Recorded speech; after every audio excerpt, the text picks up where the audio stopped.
So, as you can see, somebody's not with me because they didn't watch Doctor Strange Multiverse of Madness. Gave them a whole 2 weeks. Still hasn't happened. So, I'm gonna give you, my review. I'm going to try and keep it spoiler free. I'm not. It's been 2 weeks. Twitter's already spoiled it. So look, I won't give the deepest of dives. But I do want to give some of my thoughts on it. So we put out.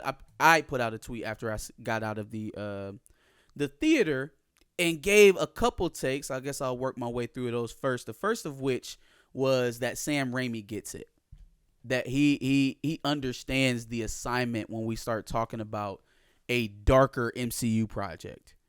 Right? Like juxtaposing what we got from Doctor Strange, Multiverse of Madness, and what we got from Moon Knight. I mean, it's not even comparable. You couldn't convince me that those things are happening in the same time and place because they're just so vastly different in terms of how they go about giving you harsher content or scaring you or gruesome. He didn't even go as far as he's done in some other films. Like, this wasn't Drag Me to Hell, Sam Raimi. You know, it was much more along the lines of like a Spider-Man 2, with a bit more horror, bit more horror added to it. What was my second take? Give me a second here, y'all. But yeah, no, Sam Raimi, man, I didn't love, that Derrickson couldn't get there. I definitely would have liked to see Nightmare, or a Nightmare-esque character. I feel like it ties into the whole WandaVision setup with Agatha Harkness a lot better, as opposed to just essentially turning her into the Nightmare / Mephisto character, hopping multiverses trying to get her kids back. I think the one thing that I feel like kind of caught people off guard about this was the part about Wanda ultimately being the big bad, right? There was a segment on the fandom that didn't necessarily get that Wanda's the bad guy now. I think that was a failure of WandaVision.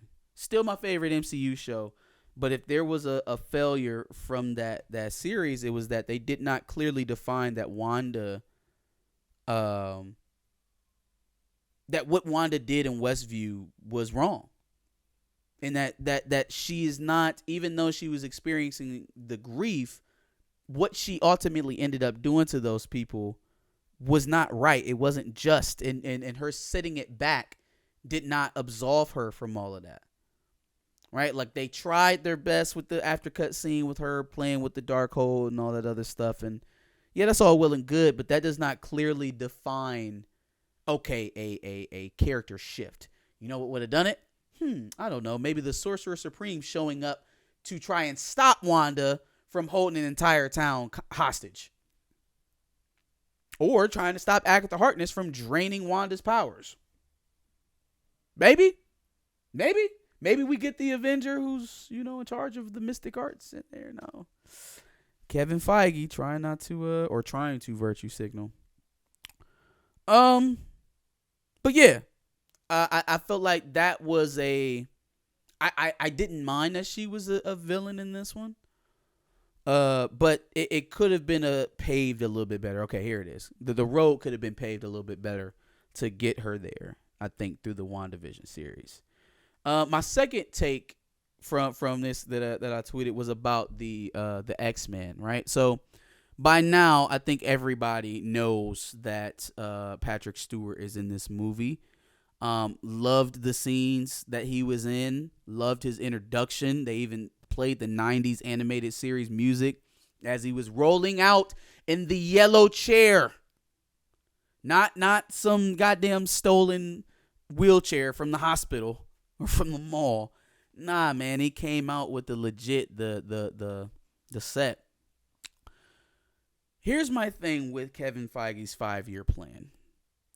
At the end of this year, the 5 years will be up. We've got 2 more projects, movie-wise, that could potentially give us a bit of a tease for an X-Men or some sort of introduction for X-Men. Um, we've got Thor: Love and Thunder, which is seeming like it's going to be more cosmic based. I mean, they could be faking us out, but that's seems the way it's trending. And then we have Black Panther, Wakanda Forever, which I think it's safe to say is not going to include mutants. If this was a 5-year plan, similar to what we got in the first 3 phases, we would see some sort of build to an arrival or some sort of build to a calamity or some sort of conflict. We may be headed towards some sort of conflict, and we'll get to that, in our MCU news later on. But there was some sort of tumbling, some type of momentum building the entire time through the first 3 phases. This phase has felt very disjointed because all of the projects are isolated. Even the television shows, to a certain degree, are isolated. You see a few character crossovers. You see a few calls back to older, properties and things like that, or older things that happened in phases past. But nothing is flowing through each other the way that the previous phases were doing. So in that, it's making it so that whenever they do decide to give us a tease for mutants, other than, Charles Xavier, who won't get too deep into it, but doesn't make it. Let's just say that, out of, at least from the universe that's shown in this in this movie. So when they do finally, nut up and just do it, it's going to feel very sudden. And I am not one of the guys that wants to see mutants were here all along, blah, blah, blah, blah, blah. We just didn't know. Like, I don't really want to see that. The only thing that kind of, and I mean, this is the furthest of reaches, but the only thing that would possibly kind of get them out of that is if they adopt parts of what the new X-Men run is doing with Krakoa and Xavier sending out the message worldwide about the new reality with mutants and their ascension and all that other stuff. If they can turn that mutant message into a mutant mind wipe in some way, I guess, but that's also a cop-out. It's a cop-out. It could be done, and then all the mutants move to Krakoa. Maybe. But then again, now you're asking me to do a lot. So I felt like a movie about multiple dimensions in which you see alternate versions of people who are already in your existing universe was a perfect time to start bleeding some of that in. Oh, hey, who's this person? Oh, hey, who's that person? Who's this person? There's something similar between all these random people that keep popping up. You know what I mean? They seem to have the same genetic marker. A build. We didn't get any of that Multiverse of Madness. And I hate to keep staking the entire future of mutants on individual projects, but the more we don't talk about them, the more it'll become the reality. So, what was my third take? I think it was about America Chavez. America Chavez, basically a co-star in this movie. China, Saudi Arabia, all the places that didn't want to play this movie because of America Chavez, not because of her own sexuality, but because of her parents' sexuality. Her parents, who are from another planet, who follow no human or Terran sexual identity norms at all, don't even know if sexuality is a thing for them there, right? It's just a social construct that we created here on Earth. It was very weird that that's what all of the fuss was about. The fact that she had 2 moms that were on screen for a minute and a half, literally 90 seconds. I mean, Jesus Christ. I had another one. Let's see here. Is this the only Illuminati, or, Like the parts of the Illuminati that we did get, Charles Xavier, obviously. This was our first MCU look at an Inhuman and Black Bolt. They called him the King of the Terrigen. So I don't know if that's an attempt to retcon Inhumans in the MCU or change their origin in some kind of. I mean, the Terrigen is heavily connected to Inhumans.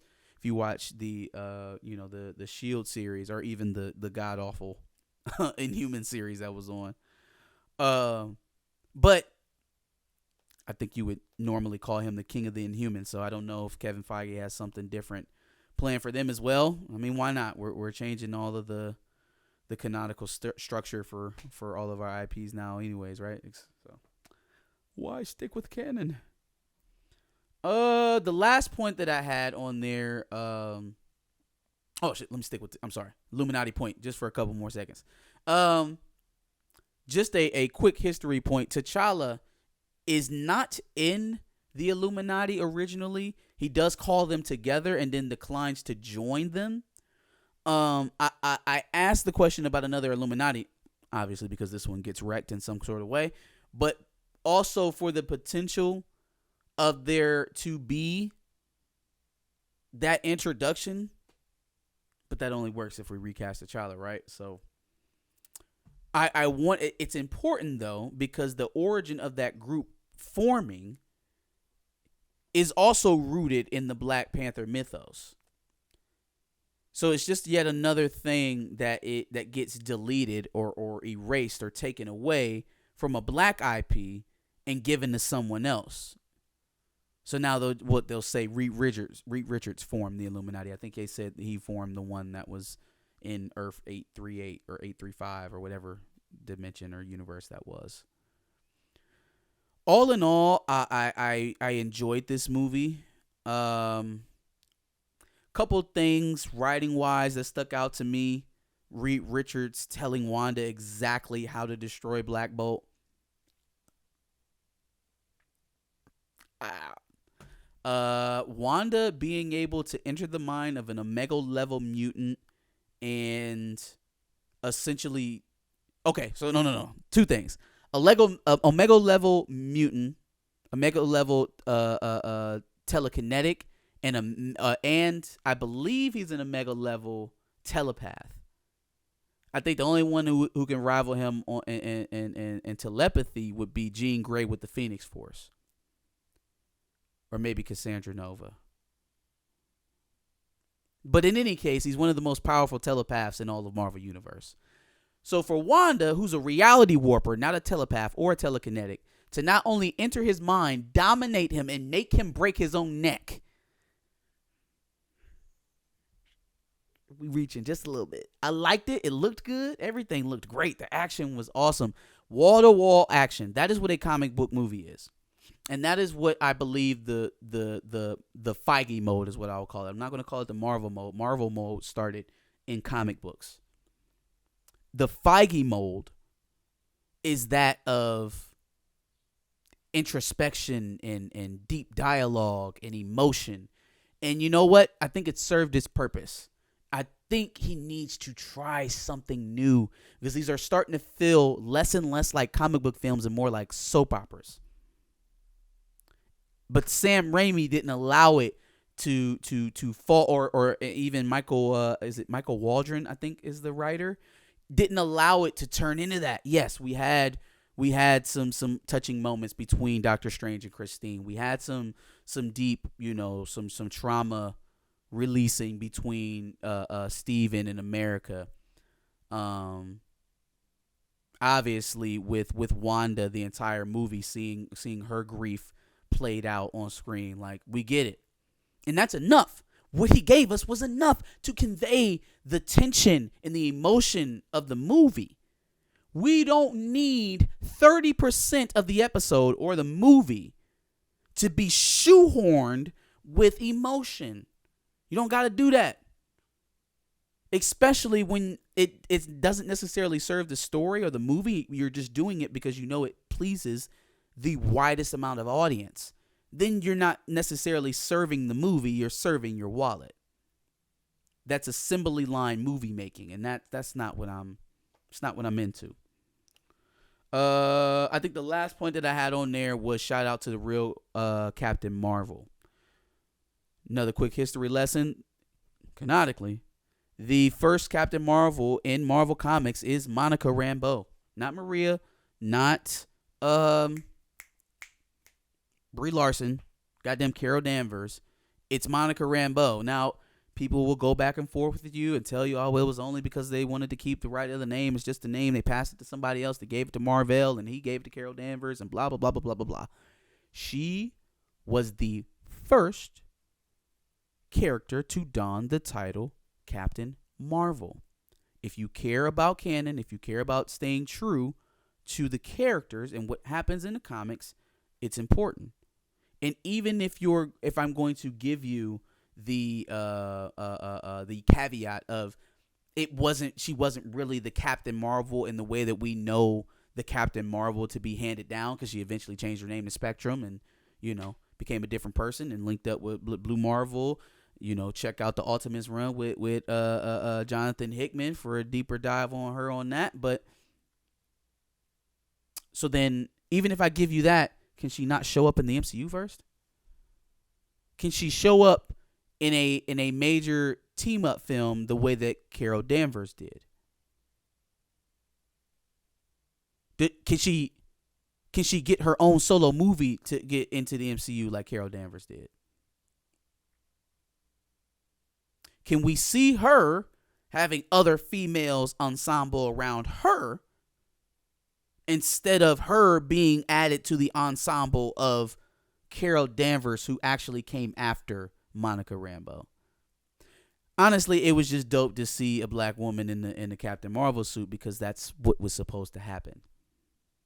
I know we talk a lot about what we want to see in terms of black women in the MCU, but realize what you're supposed to be seeing, I guess.